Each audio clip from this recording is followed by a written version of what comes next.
আলো ঝলমল সুসজ্জিত মণ্ডপ, মণ্ডপের বন্দরে মা দুর্গা বিরাজমান। সন্তান সন্ততি নিয়ে পিত্রালয়ে এসেছেন কয়েকদিনের জন্যে মা। কন্যার আগমন বার্তা দিকে দিকে ছড়িয়ে দিতে ঢাকের বাদ্যির কোনো বিকল্প নেই।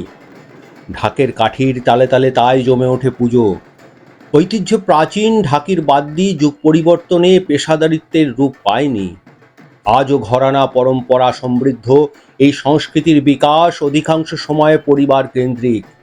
দুর্গাপুজোর আদি সময় থেকে ঢাকিদের কদর। ঢাকিরা ডাক পেতেন বিত্তশালীদের পুজোতেও। গ্রাম বাংলার উন্মুক্ত পরিবেশ থেকে শহরে পা রাখা সার্বজনীনের হাত ধরে, তাও সেখানে পরিবারকে সঙ্গে নিয়ে আসা। প্রাপ্ত পুরাকীর্তি থেকে দেখা যায় ঢাকের ইতিহাস প্রায় ৩,০০০ বছরের পুরনো।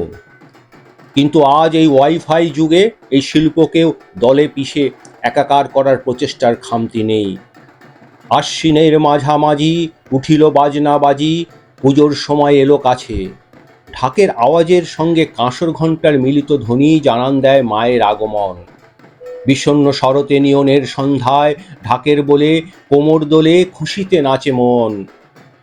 শারদ নৈবেদ্যে ঢাকের পাগলা বিট ছাড়া উৎসবের আমেজে রং ধরে না আজও এ প্রজন্মের কাছে।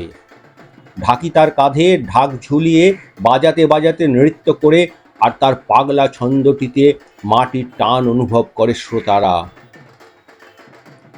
পুজোয় দেবীর প্রাণ প্রতিষ্ঠা থেকে আরম্ভ করে দশমীর দিনে ঘট বিসর্জন পর্যন্ত প্রতিটি ক্ষণে ঢাকের বোল হয় আলাদা। ঢাকের আসল কেরামতি বিসর্জনের দিন। ঘট বিসর্জনের বাজনা হলো ৩ কাঠি। প্রতিমা চলে বিসর্জনের ঘাটের দিকে, আর সামনের দিকে সব ঢাকিরা একসাথে বাজিয়ে চলে তুমুল লয় আর তালের বদ্যি। তবেই ঢাকের ধ্বনি কখন যে শারদ নৈবেদ্যে প্রবেশ করল তার ইতিহাস পরস্পর বিরোধী। শোনা যায় কলকাতায় প্রথম কাশিম বাজারে রাজা হরিনাথের দুর্গাপুজোয় বেজেছিল ঢাক। ১৬১০ সালে কলকাতার বরিশার সাবর্ণ রায়চৌধুরী পরিবার দুর্গাপুজোর আয়োজন করে। সংস্কৃত শব্দ ঢক্কা থেকে ঢাক শব্দটির উৎপত্তি। একদা যুদ্ধের সময় সৈন্যদের মধ্যে অদ্যম সাহস সঞ্চার করতে ঢাক বাজানো হতো। বাংলার প্রাচীন ঢাক হলো জয় ঢাক। এছাড়া বাউতি ঢাক, বউ ঢাক, বীর ঢাক, মেঠো ঢাক বাজে বঙ্গের বুকে। প্রতিটি ঢাকের বাদ্যি কিন্তু ভিন্ন ভিন্ন। ঢাক বানাতে সময় লেগে যায় প্রায় মাস দুয়েক।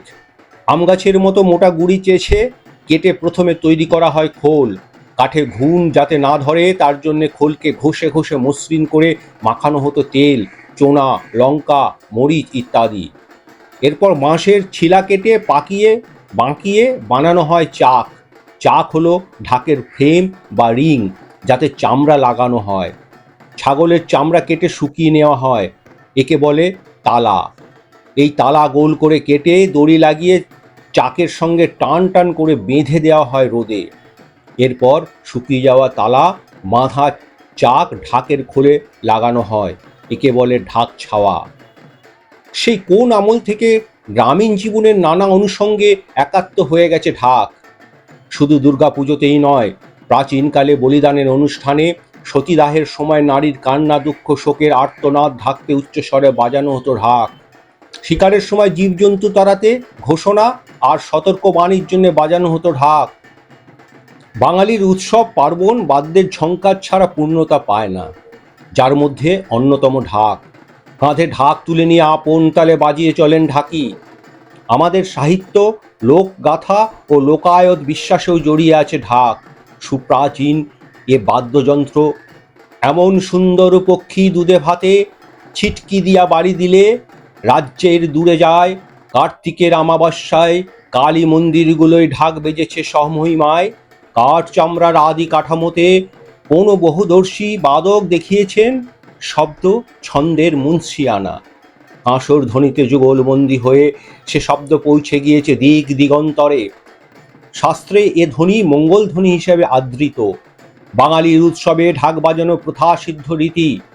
ঢাক মূলত আনধ্য শ্রেণীর লোক বাদ্যযন্ত্র। গঠনশৈলী, শব্দ, ছন্দ ও বাদনে এ বাদ্য তার স্বতন্ত্র বৈশিষ্ট্যে উজ্জ্বল। এ বাদ্যটিকে পুরাকালে ডঙ্কা বলা হতো। ধ্বনি থেকে শব্দ ও ভাষা এ সূত্র ধরেই সম্ভবত ঢাকের নামকরণ। ডং ডং করে শব্দ হয় বলে ডঙ্কা, তা থেকে ঢক্কা, পরে ঢাক। নাট্যশাস্ত্রের বর্ণনা অনুযায়ী ঢাকের ব্যবহার অত্যাবশ্যক ছিল। ঢাক, জয় ঢাক, বীর ঢাক বা বীর কালী, আওয়াজ ও আকৃতির তারতম্য অনুসারে প্রকারভেদ ও নামকরণ হয়। ঢাকের অতি বৃহৎ সংস্করণকে জয় ঢাক বলে। সাহিত্যে ঢাকের প্রসঙ্গ এসেছে নানাভাবে। বৃন্দাবন দাসের চৈতন্য ভাগবত কাব্যে জয় ঢাক, বীর ঢাকের উল্লেখ রয়েছে এভাবে: জয় ঢাক, বীর ঢাক, মৃদঙ্গ, কাহাল, পটহ, ডগর, শঙ্খ, বংশী, করতাল। রণসজ্জায় ঢাক জানান্বিত বীরত্বের ও বিজয়ের আভাস, যেমন দেখা যায় হরিদেবের রায়মঙ্গল কাব্যে। মাহুত কুঞ্জর আর পদাতি বিস্তর, ঢাক ঢোল সিংহা কারা বাজে বহুতর। নিজেদের শুদ্ধ সংস্কৃতি সংরক্ষণের কাজে অগ্রসর হতে হবে স্বতঃপ্রণোদিতভাবে।